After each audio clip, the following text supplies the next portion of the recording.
Welcome to the Moto Marketing Podcast, presented by RacerX, the podcast for moto industry professionals, entrepreneurs, and riders. If you want to grow your brand and business in today's digital-first world, you have to know how to turn a stranger into a fan, turn a like into a customer. You have to know how to turn attention into dollars. This podcast is dedicated to keeping you in the know on real marketing tactics that work in the moto world so that you grow your business and help grow the sport. Get ready to learn from the very same marketing experts trusted by RacerX, Lucas Oil Pro Motocross, GNCC, and NBC Sports. They'll help you navigate the world of digital marketing for your moto brand. This is the Moto Marketing Podcast. Presented by RacerX. Welcome to another episode of the Moto Marketing Podcast, presented by RacerX. Man, I'm excited to be here with you guys. This is the first official episode number 1. Davey and I were chopping it up, and he introduced us to the RacerX podcast family. In this episode, we're going to be diving right into it. This podcast is something a little bit different, hopefully something fresh. And the idea behind it was to bring to you stories and information that would help you, whether you're a business in the moto space, whether you're a rider. How do you get more attention? How do you leverage the tools you have available today to grow your brand, to grow your exposure, and to grow your business? And today, I thought, what better way than to talk to somebody that created something pretty cool from nothing. Today we're talking to Brett Smith. Some know him as Brett, some know him as BJ. Those that know him really well know him as the Beej. Brett and I had a great conversation. I was joined by my chief marketing officer here at Impact Media. He's going to be our co-host on a few of these episodes. And we had a great conversation with Brett about how We Went Fast came to be. Brett is a very respected journalist in the moto space.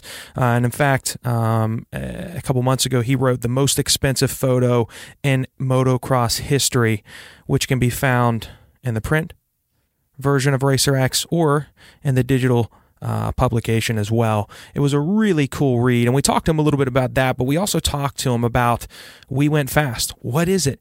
Where does it come from? Where did it come from? Which is a pretty unique story. And why I picked Brett and why I reached out to him to have him on the show as one of our first guests is because how he built this brand might surprise you. So, without further ado, let's dive into the show. I appreciate you being with us. I appreciate RacerX having us here. If you have not checked out the digital subscription of RacerX, I can't tell you enough how big of a game changer it's been for me, somebody that travels a lot. I don't really carry the magazine with me on planes, and when I'm in between meetings, I'm not going to pull the magazine out, but I can pull my phone out, and I can swipe down through and consume the content just as enjoyably as I would through the magazine. So definitely check that out. Again, excited to be here. I'm your host, Luke Nessler. Without further ado, let's dive into the interview with Brett Smith. Welcome back to another episode of the Moto Marketing Podcast. Man, I really appreciate you being here today. I'm your host, Luke Nessler, CEO of Impact Media. I'm joined on this episode, as always, by my Chief Marketing Officer, George Cece, who you will hear as we dive into the episode. We've got a special one for you today. We're joined by a special guest today. We have Brett Smith. Some know him as Brett, some know him as BJ, some know him simply as the Beej. Whatever you refer to him or however you refer to him, he is the brains, the founder, the talent behind the brand We Went Fast. He's also the author of this month's story of the most expensive photo motocross, which you can find in the latest episode of RacerX, whether you're doing it online or the print magazine. I read my episodes now on the digital version of RacerX, which you can see for free at digital.racerxonline.com. Super happy to be part of the RacerX network of podcasts This episode today, something that you're going to get a lot of value out of, and we're going to be doing more of these special guest episodes to where we talk to people that have taken a brand and built it from nothing to what it is today, and then those that are in need of some extra sauce, right? Something, that little extra something to take it to the next level, that might have questions about how to leverage Facebook ads, Instagram ads, search-based marketing. They just have questions of how do I systematize my marketing and take it from where I'm at now to that next level. We give them some of our advice. George chimes in and talks about what we would be doing if we were them, and they can take it and run with it.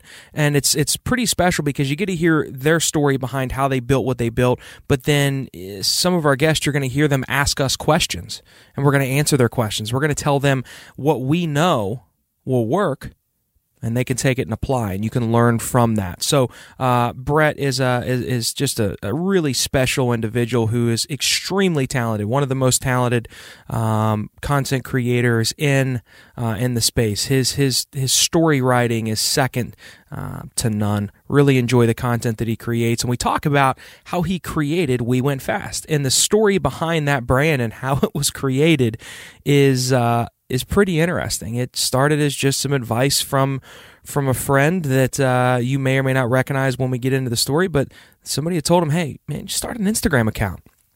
And it was literally that one seed of an idea that grew into what is We Went Fast today. Really special episode. Hope you enjoy. Let's dive in and talk to Brett on this episode of the Moto Marketing Podcast. We're super excited today that we have the man behind one of the coolest media sources available in the moto space right now.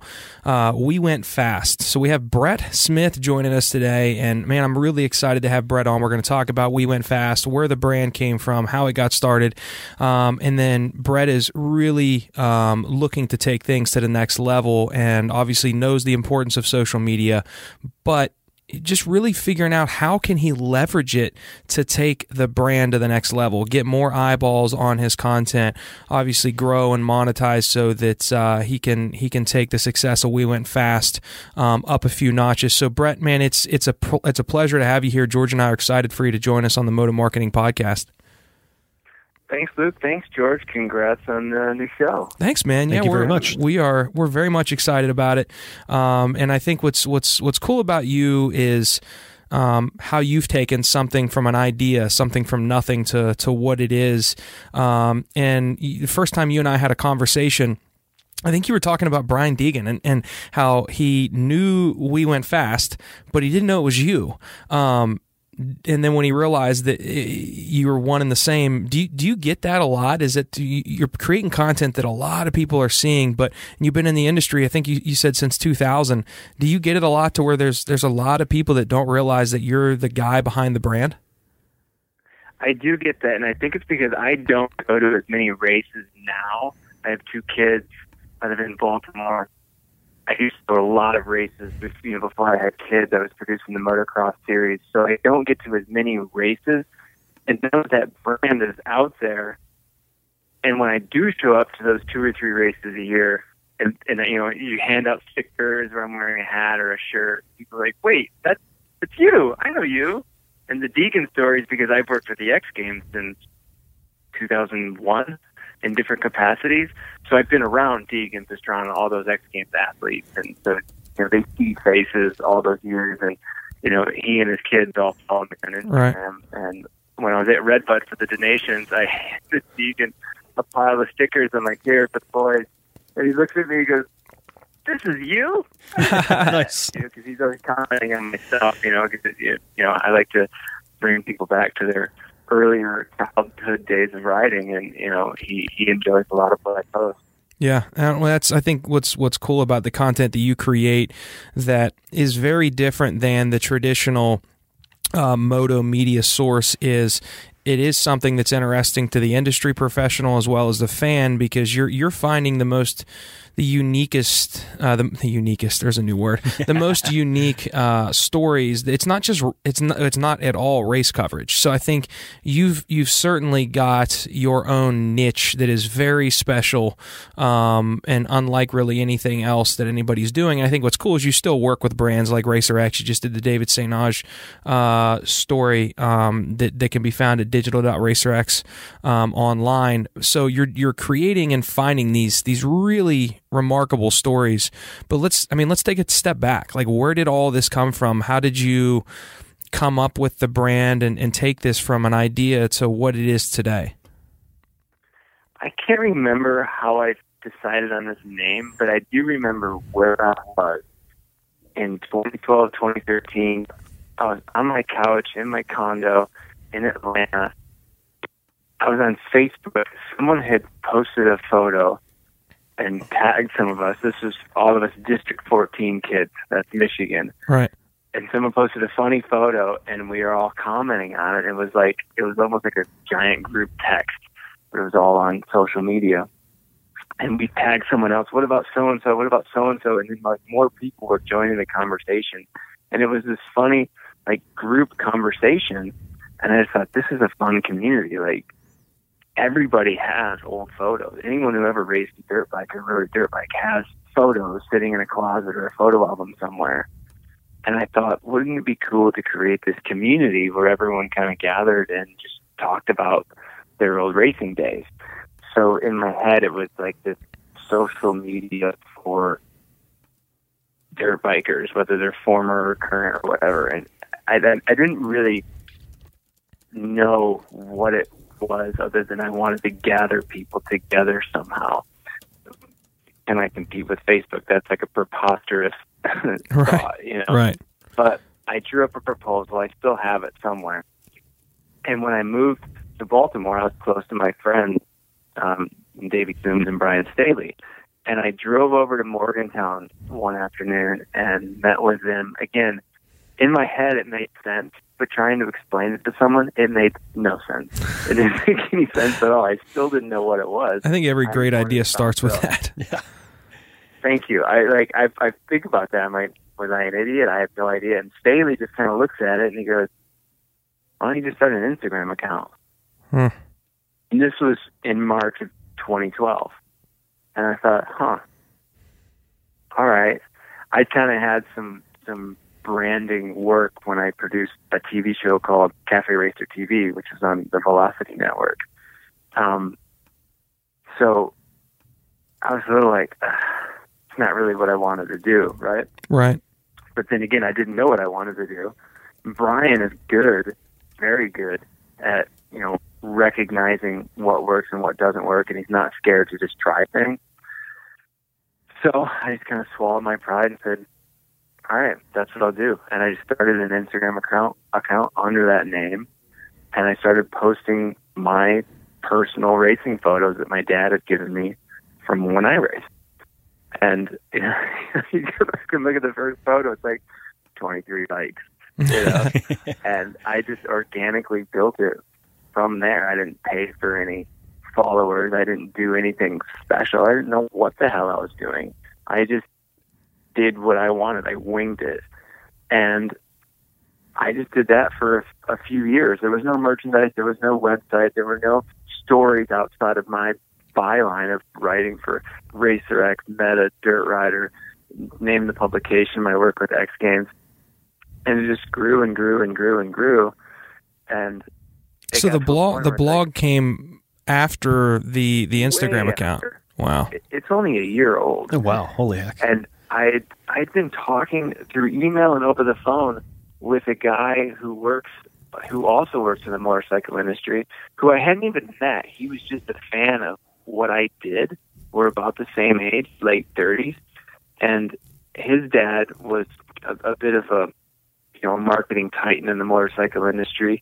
And he was just like encouraging me and pushing me and trying to explain to me what my product is. And it was really helpful. He was just giving me that, just start, just do it. Don't let the numbers and the analytics get in the way of just what you want to do, which was to tell stories. can only tell stories so long in an Instagram caption. I know that good captions are in vogue right now, but I can't write a 3,000 word caption. You know? I can't tell the story of, Ryan Hughes pushing his bike up the hill at Steel City in '95 in an Instagram caption. Right. Not the whole story, at least. So that's where the blog post, the blog itself, the WeWentFast.com came from, was your area to really tell more of the story that you wanted to tell outside of Instagram then, right? Yeah, and I wasn't trying to compete with my own clients, even though I was really fearful of that, of putting that out there. And even Davey has told me, when I posted some stories, he's like, damn, I wish we had that in my magazine. I wish that had been for us.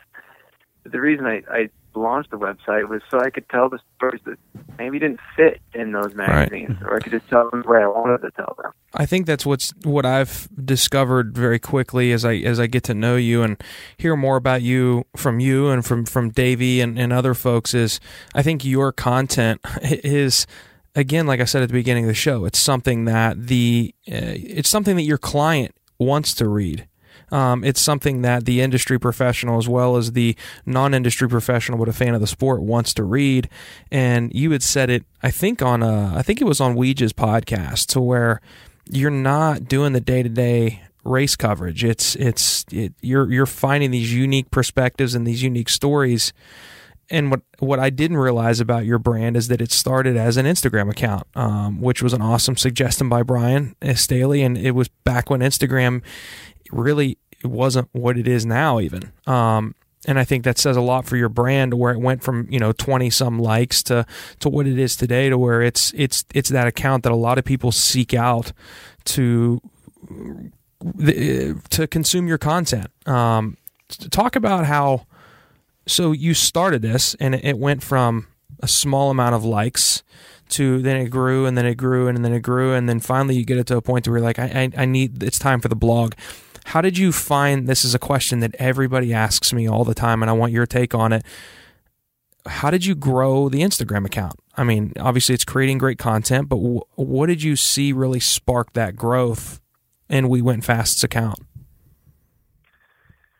What happened along the way here is that I really did create a community. It might not have been exactly what was in my head, but I'm interacting with a lot of the same people over and over and over again, and new people are joining that conversation. Right. People who are commenting on the photos, or they're liking the photos, or they're reaching out to me by email. I had built this community, and I stuck to a theme. I'm not all over the place. And some people are like, hey, I still go fast. And so my kind of quirky tagline is, whether it was 5 minutes or 40 years ago, we all went fast. Right. Yeah, I think that's one of the great things about what you're doing is that you've started off with the intent of creating a community first and foremost, and that's always been behind what you're doing, because you've got 17.2 thousand followers. So there are a lot of people that will start something and not realize why they're doing it and not hold true to that. But that's, I think, the success you've had. If you've gotten that niche down and you decided, I want to create a community from the very beginning, and you've let that evolve into, whether it was, so like something like you said was going to compete with Facebook or just an Instagram account at this point. And I think that's one thing a lot of people don't have when they start these ventures is clarity of purpose. Yeah. And I think, Brett, that's something that even some of the biggest brands in Moto today have not figured out, that is what social media is. It more so than a place for you to sell your shit. It's a place for you to build community. And then people in that community are going to be those that consume more of your content or buy more of your product, whatever it is. So whether it was strategic or by mistake, I mean, starting out just with the goal of building community is what has made your brand so special. And I mean, the name itself, like We Went Fast, like Davey Coombs can resonate with that. Mitch Payton can resonate with that. You can, I mean, all these professionals and then the blue collar working guy or gal can resonate with that. So a lot of times like a company name, a lot of times doesn't mean anything. Like, what the hell does Google mean? Like, what does Apple mean? But in certain cases, it really helps push the brand. So again, I don't know if the name was just kind of, this sounds cool, but I think that is a big part of why people stop and maybe for the first time consume your content is because they resonate with that name. Thank you. Yeah, and if I give them something outside of the theme, it dies. Yeah. I remember one time I posted a photo of, again, it's my brand. I can do what the hell I want with it, right? I'm like, I found a cool photo of Pistol Pete Maravich, the basketball player who played for the Hawks back in the 70s, and I thought it was a cool photo. No one told me, like, don't do this. You know, my community is pretty nice. They're all civil. But there was zero engagement. I mean, like, nobody cared. I posted a photo of a vintage bicycle that I have that I'm very proud of just recently. Again, like, some people commented on it who had some information because I was looking for information about this bike. It's from the 1940s. But very little engagement. It just died because that's not part of But I think that's what the community loves. I think if you take a step back and you look at that, though, like that is, for you to do that in the past and continue to do that is important, because so many brands are afraid to test what works with their audience and what doesn't, that they really don't know, and they're never venturing out, and what's going to work with your audience might change. So the fact that you try, they're like, yeah, this doesn't work at all, but this was kind of mediocre, but man, this really works. I think you have to do something pretty consistently that tests what's going to get my audience's engagement. Like, for example, the first thing George mentioned when he went to your site was the evil schedule. Evil schedule shirt, yeah. So, and it's very simple. It's just typography on a shirt, but like even that kind of stuff, testing what type of merchandise, that, oh man, this branding looks badass, but maybe it doesn't work, but maybe something simple like that shirt, testing what works. Social media is such a great platform for it, but so many people are afraid to venture outside of the one little box that they know works, that they're missing out on a ton of opportunities. So that's something that I would encourage you to do is more of that. I think you've got that freedom. You can move when a lot of other brands and companies can't. So I think it's cool that you're testing that, and maybe sometimes it works and sometimes it doesn't. That's awesome. Yeah, and one of the unintended benefits from building this community are the people who have reached out to me. This just blew my mind. One guy's like, you have helped me repair my relationship with my father. Wow. Yeah. Because we enjoy reading your stories and we talk about them. Yeah. That's awesome. Just floored me. And another guy took a lot of photos back in the 70s and early 80s in the Southeast, went to all those pro races in Louisiana, Mississippi, Alabama, Texas, and seeing what I did encouraged him to get his own photos out. He is currently battling cancer, and it's hard for him to just function right now, but he still wanted to get his collection out there, before his time comes. Yeah. And he told me it just a few weeks ago. He's like, you're the reason I did that.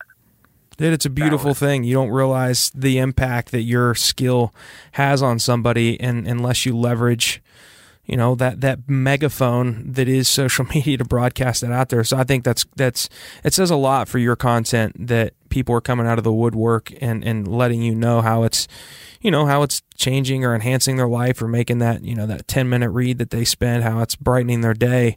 What are your plans? Like, let's kind of get into the next step of We Went Fast, because you've clearly got something special, and quickly, you've clearly got something that nobody else has, which is even though you've got the blog, you've got the site now, which let's figure out how to get more out of that. But you've got something that nobody else does, which is your media platform, your media source started as an Instagram page. So you've clearly got that figured out of how you can use that platform as the ESPN, as the CNN or whatever it is. Like, that is the media source, and you're using that not so much as a way to bring attention to your media source, you're using it as your media source.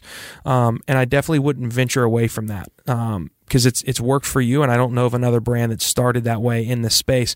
What's next for We Went Fast? Like, where are you wanting to take it as far as a company, as your media platform?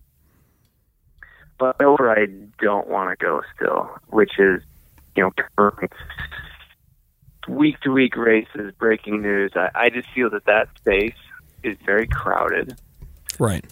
The guys and gals who do a very good job, so I think it would be absurd to think that, I'm going to get in there and compete. I'm not going to go to races every week anyway, and I'm not going to... there are a few individuals out there who I sort of mentor a little bit, and they'll run I mean, like, what do you think of my race report? And they're reporting from the couch. I'm like, you got to offer the audience exactly something different. Like, you're not giving me anything that I don't already know. right. You know, and that's, I try to have a approach. I'm like, okay, anything. You're doing, if you got a bag of tools, those tools, build what you can. Right. So that's what I'm doing. I want to stay unique. I want to keep, doing things that other people aren't doing.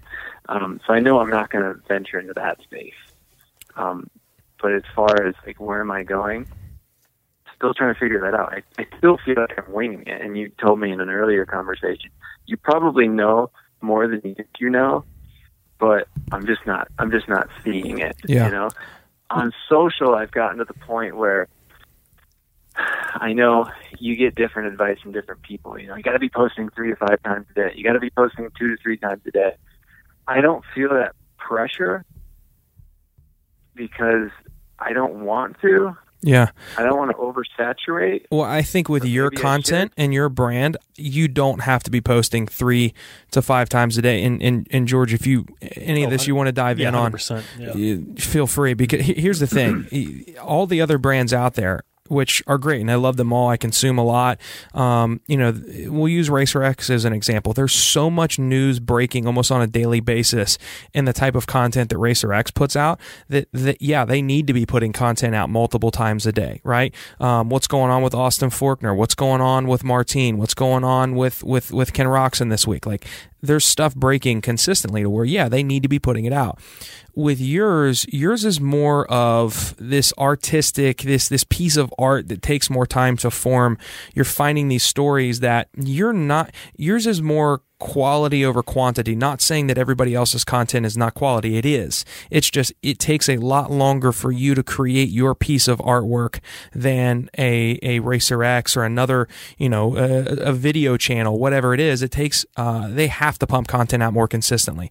If you're putting content out 3 to 4 times a day because you think you have to, the quality of your content is going to suffer because it's not there at the rate that somebody else, like a Racer X, their content is readily available more times in a day than We Went Fast. Does that make sense? And I realized that I need to help create experiences for people. Yeah. Like, my brand is all about a good experience. Whether it's reading a story or buying something from me, you're getting an experience. Right. Because for me, everything is about the details. When someone buys a t-shirt from me, that t-shirt is folded by me, it's bagged by me, it's shipped by me. Right. I heard you talking about that on a podcast recently. You're spending a lot of time with that experience. I am, and I'm probably losing money, at this point because the quantities aren't huge. But it's all about building a brand. One thing that I would encourage that I think would allow you to put more content out a little bit more consistently without you having to feel rushed on the pieces that you're creating is, man, I'd love to know, I know this was a Racer X piece, but the story behind the most expensive photo motocross.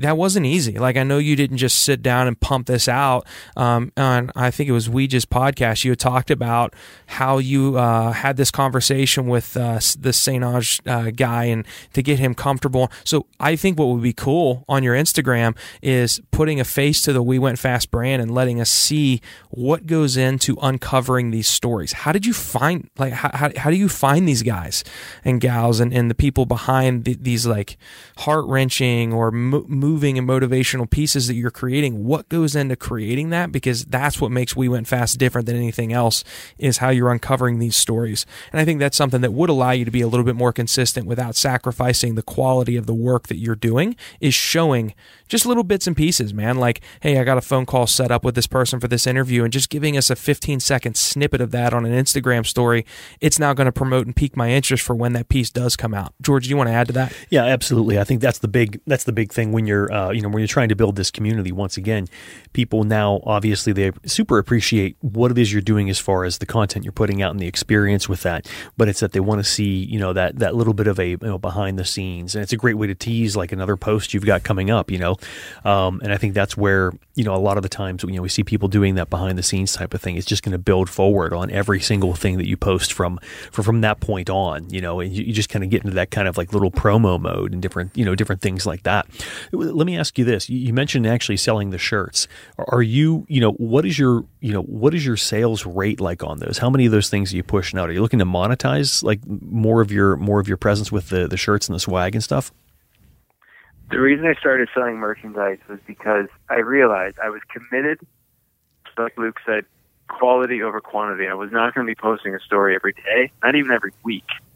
So there's no way I was going to go out and get Triumph or Harley Davidson or Fox or whoever to advertise on my site because the numbers weren't there. The daily numbers were just not happening.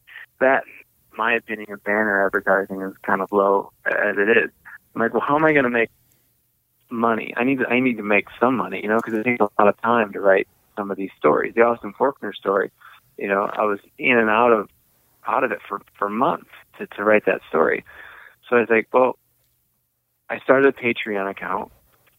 So I do have some people. I'm not pushing it real hard yet. I need to start ramping that up. So I have some people paying me there monthly. What's the URL?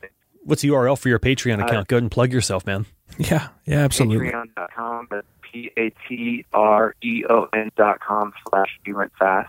So, $1 a month, $3 a month, $10 a month. I have those 3 tiers. $3 a month gets you some stickers and patches, little swag kits from me. So I started the merchandise because I had experience through the Cafe Racer brand of, printing shirts and swag and people who love being part of a community love wearing the wearables that come with that community. And I thought, someone told me, I think it was a family friend, is that you'll make way more money selling T-shirts than you will selling subscriptions. So give that a try. And it's gone really well. And I do other things other than the brand. I have a licensing deal with Evel Knievel. I'm working on a licensing deal with Steve McQueen. And having a wife as a designer is really beneficial because she makes me look good. That's not anything that might look good on my website or brand is not because of me. That's because of my wife. I think so. I think you have, again, you and Racer X both. There's a reason why Racer X is literally they're the last. I think they're the last print publication. Standing, yeah. And there's a reason why. I've loved Racer X since I was a kid.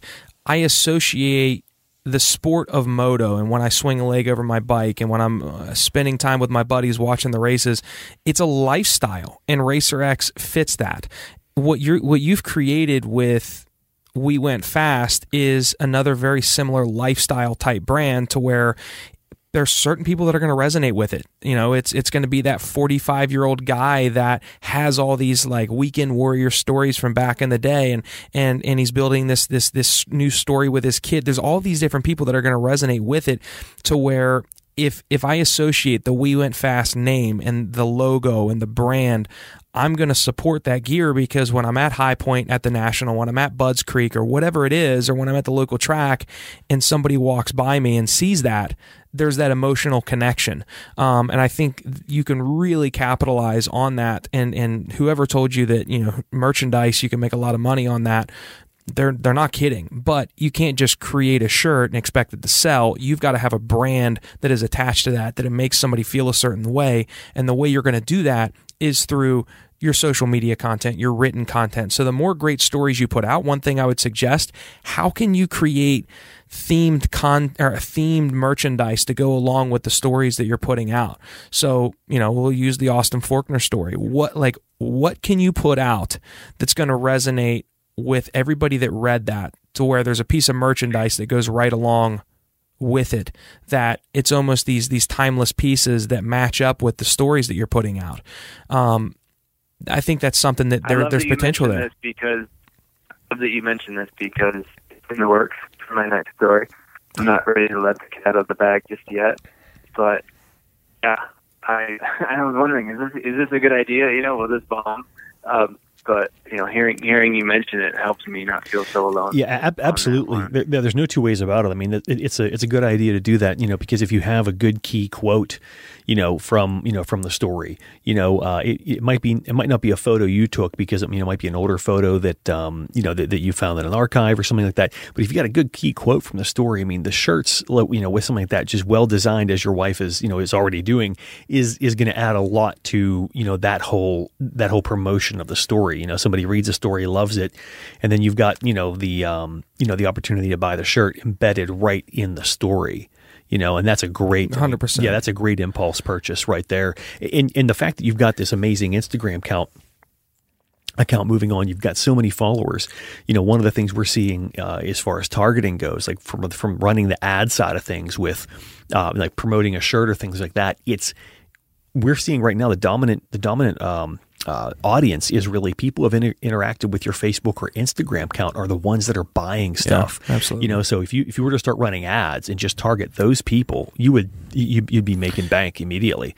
Yeah, Brett, I think that's your next step. As far as, okay, look, the shirts are working. How can I take my sales from this to this? Because I mean, it is what it is. We're everybody's in business to make money. I can't create great content if I'm not making revenue off of it, or I can't create as much of it. So how can we take your merchandise and ramp it up? One of the things is understanding when you're putting that content on Instagram, the reason for it to be not too much, but definitely consistent, is because you can use your advertisements to target people that are engaging with that content on Instagram, and then you can drive advertisements to promote your limited edition run of whatever this t-shirt is to those people that have engaged with your content on Instagram. You're going to get a much higher conversion rate, more purchases off of that than just randomly targeting it to Moto fans that may or may not know who you are yet, because these are people that have shown interest in your brand, have shown interest in that specific story, that specific piece of content. Now they see a piece of merchandise that goes right along with that theme. That's how you kind of play off of Instagram organically and then Instagram paid. And I think your brand is set up perfectly to be successful for that. Yeah, I've done a couple of campaigns, maybe 2 or 3, and I have no idea what I'm doing when I get to the page where it's like, who are you going to target? I'm like, I don't know. Yeah. Everybody? Yeah, for sure. I don't know what that means. Right. Well, it's so look, I mean, I know how to ride a motorcycle. I don't know the first thing about going in, taking it apart, fixing it. The bottom line is if it's a matter of I need to figure it out, I'll figure it out, right? I can learn. There's YouTube tutorials. The unique thing for you is this is to give you some ideas. We definitely can have a conversation, and I'll set it up with George to where he can show you, look, when getting started, this is what you need to do to go in and do what we're talking about. But at least understanding that, I can target people specifically that did engage with my Instagram content, and I can hit them specifically with this ad. That's way more important than just saying, all right, I'm going to boost a post. It's the difference between a stock bike or a 1999 bike and a factory bike. Like they're both bikes. One is very different than the other. So it's really figuring out, how can I tie all this together? My blog, my long form articles, my short form content, and my merchandise. And the bottom line is you absolutely can. So, you've got, I'm looking at the Austin Faulkner story right now. So you come up with a piece of merchandise that's going to resonate with an audience that read that. You have the Instagram post promoting that story, and then you have the blog post, which is the actual long form content of that story. You can target people that read that piece of content on your website. You can target people that engaged with that post, and you can hit them with that piece of merchandise. So they're going to be the ones that are most likely to purchase that, and you're only showing it to those people. So that's how you're going to tie the social to the site to the merchandise all in one piece. Yeah, I have realized recently, especially with this next story I have coming out, that I need to package more things. I do audio versions of the stories where I just read it. People who just don't want to sit and read for 5 minutes, they can listen to it. But I've been doing that sporadically, and maybe months after the fact, I realized that needs to come out when the story comes out. Right. The boosted posts need to happen when the story comes out. The T-shirt needs to come out when the story comes out. It all needs to kind of come out together and all build at once. Yeah. Well, and I think that's the next step for a brand like We Went Fast, that you've kind of stumbled into. Oh, wow. From random advice from my friend Brian Staley, I start this Instagram account. Okay, cool. This works. You've kind of stumbled into a few things that happen to work, and like right place, right time, right people that like your wife is a skilled designer. Like you've got all these tools in your tool belt that is perfect for you to just kind of align them perfectly and scale it out.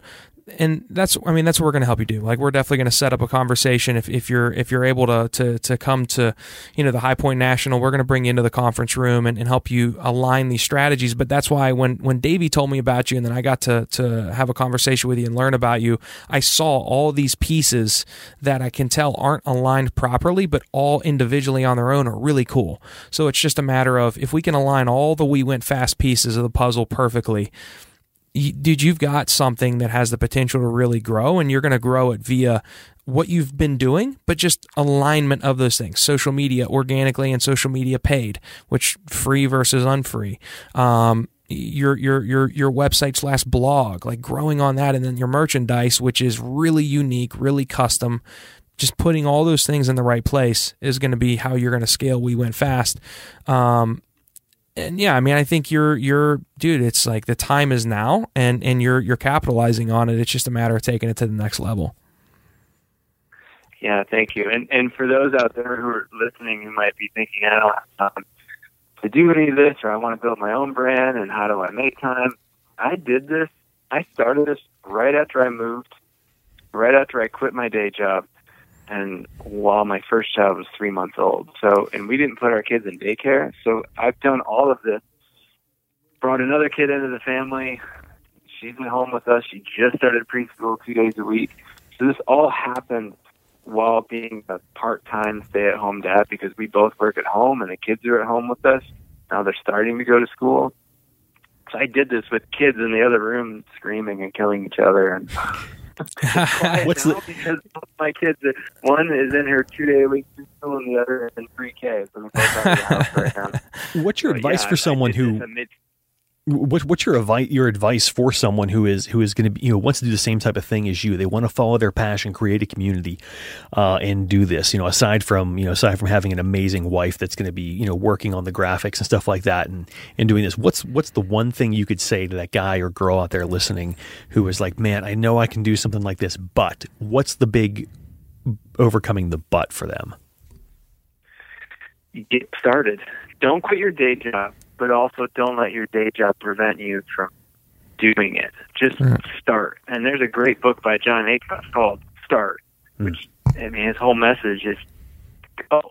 I have another project that I have let the analytics, the business plan, the marketing plan, the financials just completely derail me to the point where I'm not getting started on it. Right. Because it's such a big project that I'm scared of getting too deep into it, deep with my time and deep with my money, and it's preventing me from just getting going. And this is the thing that I think about while I'm on walks, while I'm in the shower. I just think this project just weighs on my head so much that I've realized lately, just F the financials, the business plan, the marketing plan, the end goal, and just get started on the damn thing. One of the things that I tell a lot of our clients is perfection is in the process. So many people are looking for it to be perfect before they ever start it, and you're gonna find what works perfectly for you in the process of actually doing it. And I think specifically within social media, whether it's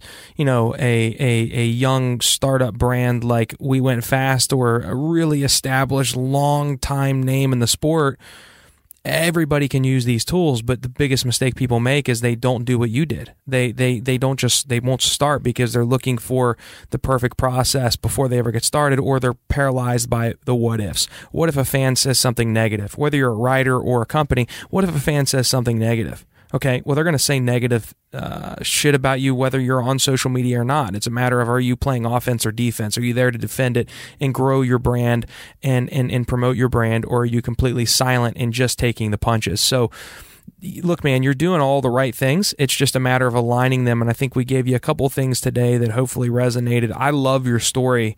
I think this is just the beginning of us doing some cool stuff together. And, you're not far from us. We're less than 5 minutes, 10 minutes from RacerX's headquarters. So I think the next thing for you is building on some of the stuff we had talked about today. And man, we'd love to have you in person at the office. We can do a strategy session and bring you into the studio to do a live in-person interview. If it's something you'd be down for, then I think we make it happen. Absolutely. Would love to do it. Awesome. Well, man, I know you're busy. What's the next big thing you're working on? Is there anything coming out that you can promote, or is it hush hush and we'll have to watch the Instagram to find out? Yeah, I'm just not ready to discuss it, but I love it. But there's something. There's something coming. Stay tuned, There's man. Absolutely always something. And again, with people on Patreon, I feel bad because I'm not. The whole deal with Patreon is like those people who are paying you get private access to it. And I am letting them know. They know what I'm working on. I flow ideas by them. Again, they're my bosses. I'm paying them monthly, or they're paying me monthly to have that access. And I constantly worry about, am I giving them enough? Give them behind the scenes access of what it's taking for you to create this. Like I want the phone recording of the Sainage interview after you're able to release it, or if you sit down, for example, you sit down with Carmichael for a story. I want that raw iPhone footage as a Patreon member of that once you're able to release it, whatever it is. So if people can see what it takes for you to create that finished, polished product, that's going to make that Patreon experience really cool. And it's something that wouldn't be that much extra effort. It's just a matter of you remembering to hit record when you're in the process of creating. Yeah, that is one. Those are the things that I think about. One guy, he's in Tasmania, of all places. He's like, hey, can I get the raw transcript of the Chad Reed interview you did back in February of 2018 for, it's on WeWentFast.com, the story about how Benelli came over to America in the first place. I'm like, really? Yeah, see, isn't that interesting? You're in it so much that you don't realize, like, some of the stuff that's boring to you is so interesting to a fan, and I think that's great that some of them are asking for it. So just kind of take a step back to where you're in the weeds and you become numb to the daily process. That's what's interesting to someone like myself or like George or like your friend in Tasmania. That you'd be surprised the silly stuff, like your notes, a picture of your notes on a notepad from an interview, like posting that. You'd be surprised the reaction that some of those Patreon individuals or even your organic Instagram account get. So, those are ways that you can make your brand more valuable for those that are paying for it, at least. That's one of the areas where I'm not grabbing all the value I can. I'm very reticent to putting myself out there. I don't promote I don't want to be part of the story. Sure. But maybe I should. I don't let people into my life, really, outside of the photos that are from 1985 of me racing a PW50. Yeah. You don't see my face on my brand much. I don't know if that's a good thing or a bad thing. I haven't been able to figure that out. I don't know if it's not. I don't know if it's necessarily a bad thing because there is kind of this little bit of a mystique there, that okay, well, who is this guy, and but even if it's just one shot every once in a while of you, you might not need to be you out in front the entire time, but kind of just playing it back in the shadows a bit. A couple podcasts I listen to, it's always kind of cool every once in a while just to see what the host is actually up to. Yeah. I hear their voices all the time. I don't really see what they're doing going on, but every once in a while I'll get a picture on Instagram or Facebook that shows, them working at their desk and things like that. And it's kind of a neat way to kind of, it accentuates everything. It puts a name to the face, or name to the voice and the face to the voice. I'm getting that right. Yeah, the face to the voice. But yeah, it might be something to do just every great once in a while, just to kind of punctuate that, every so often. Yeah, absolutely. Well, listen, man, I really am grateful that you joined us on the show. You're our first official guest interview on the Moto Marketing Podcast, and I can't think of a better person to start it out with. Your content's amazing. There's massive potential for you to take it to an entirely different level.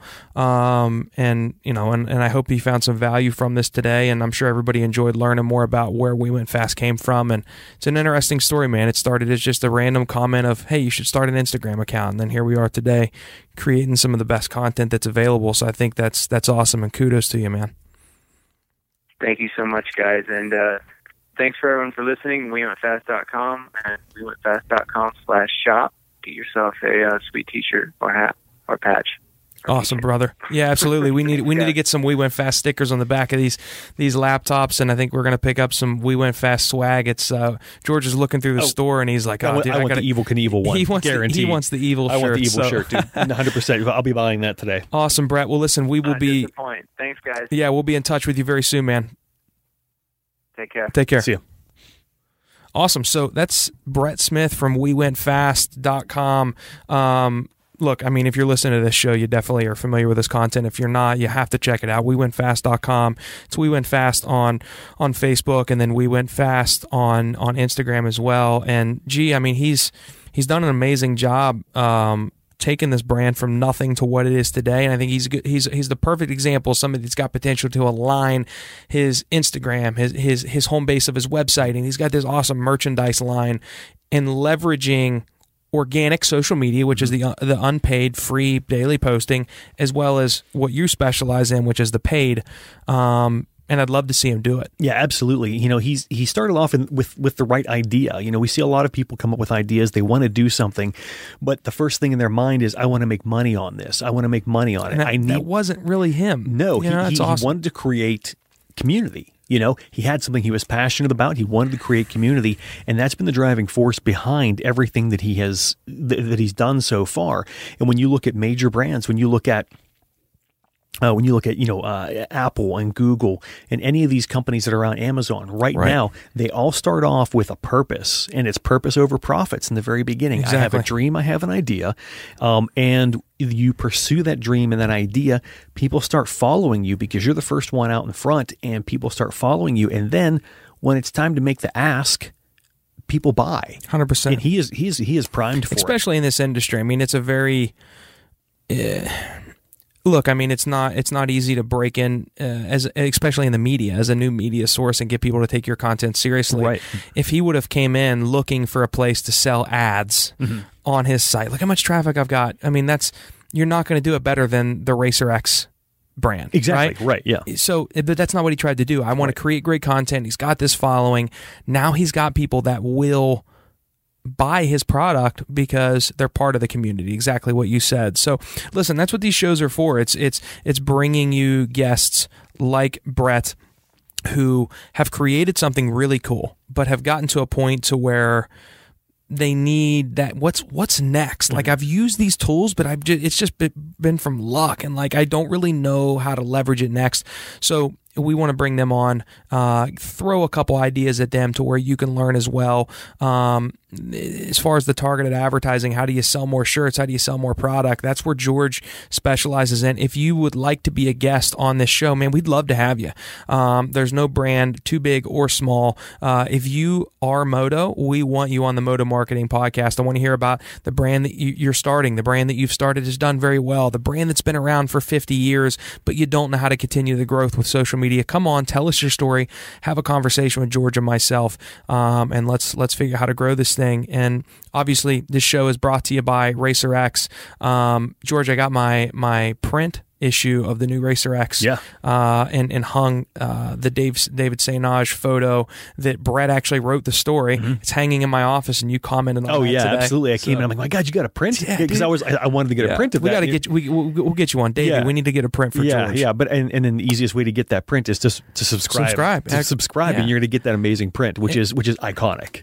And check out digital.racerxonline.com. You can get that issue right now for free on their site, digital.racerxonline.com. We're looking forward to the next episode. We're probably going to bang out a couple that are about the athlete. How can the athlete leverage social media to grow their following? A great example, Dean Wilson, one of the factory riders right now, was not factory for the first quarter of the season. but he, strangely enough, was one of the most relevant guys out there, has the biggest fan base, and guess what? It's because he knows how to leverage social media to make his brand that much more valuable, which makes him more appealing to the OEMs, more appealing to the big brands like Rockstar. So let's talk about that. How, as an amateur or a pro, can you leverage these tools? That's what we're going to talk about in the next couple of episodes, because, G, you're going on vacation. Yeah, I'm going on a little bit of a trip here. Going to go up and see the Big Apple with a family and Sweet. do all that. You know where, well, actually, you'll miss it. Never mind. I was going to say Supercross is going to be at MetLife, but we have the week off because it's April. So you'll be up there the week before that, so you're going to miss it. Oh, man. You're gonna Bummer. Not that the wife and the little girl want to go to a Supercross race, but yeah, I think they'd enjoy it. I think they would definitely enjoy it. They'd have a good time. Yeah, Love it. Oh yeah, man. The first time you go to a race, just really quickly, it's different, isn't it? It's visceral, man. When you hear the smell the gas, the gasoline, and when you hear everybody just kind of right before the start, and it hits you in the chest. Like, we've taken people to races who have never gone, and then after that they're hooked. Oh yeah, yeah. So I know Rachel and Ava will be hooked if I get them to one. Yeah, we'll make it happen. We'll bring them the High Point this year. Hey, listen, guys, be sure to rate, review, subscribe to the podcast. It definitely helps the channel grow, and if you have questions and you want to be featured on the show, or you just want us to answer a question on the show, you could shoot those to questions@motomarketingpodcast.com, and we'll make sure that we get those answered for you. Hey, have a great day. We'll see you on the next episode of the Moto Marketing Podcast. Thank you for listening to the Moto Marketing Podcast. If your goal is to get real, measurable results from your marketing that will grow your company revenue, then check out how Impact Media can get the same results that they have for Moto's most iconic brands by visiting thinkimpact.com. That's THINKIMPAKT.com. Have a marketing question that you want answered on the show? Send your questions to questions@motomarketingpodcast.com. Don't forget to rate, review, and subscribe to the podcast. And we'll catch you on the next episode of the Moto Marketing Podcast.